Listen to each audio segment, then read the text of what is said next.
शहाबुद्दीन साहब आज हम लोगों के बीच नहीं रहे।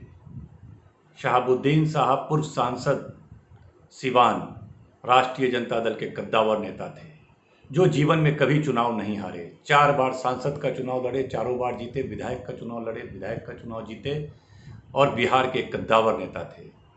उनकी मौत पर मुझे पूरा यकीन है कि एक कॉन्स्पिरेसी के तहत जेल के आईजी ने और दीनदयाल उपाध्याय हॉस्पिटल के डायरेक्टर ने मिलकर के उनके खिलाफ कॉन्स्पिरेसी करके उनकी हत्या की गई है, क्योंकि वे तिहाड़ जेल में रह रहे थे और तिहाड़ जेल के सेपरेट वार्ड में थे जहां पर किसी भी व्यक्ति को जाने आने की अनुमति नहीं थी।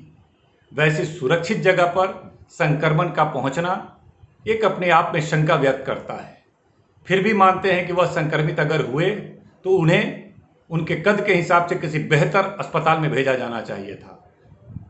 दिल्ली में कई बड़े अस्पताल, एम्स है, वो मेदांता हो, अपोलो हो, जैसे बेहतर कई अस्पताल हैं, वहाँ भेजा जाना चाहिए था। उनको दीनदयाल हॉस्पिटल में भेजा गया और वहाँ पर उनकी इलाज में पूरी तरह से शिथिलता बरती गई और लगातार उनके परिजन बेहतर इलाज के लिए दबाव बना रहे थे और वह देख रहे थे कि इनका स्थिति दिन प्रतिदिन बिगड़ता जा रहा है। समझ में नहीं आ रहा था कि वह एक साधारण हल्की संक्रमण की वजह से वहां गए थे और उनकी स्थिति जिस तरह से डेली बिगड़ने की बात कही जा रही थी और इन लोग बेहतर इलाज के लिए लगातार वार्ता कर रहे थे और उच्च संस्थान में भेजने का आग्रह कर रहे थे, लेकिन उनको नहीं भेजा गया।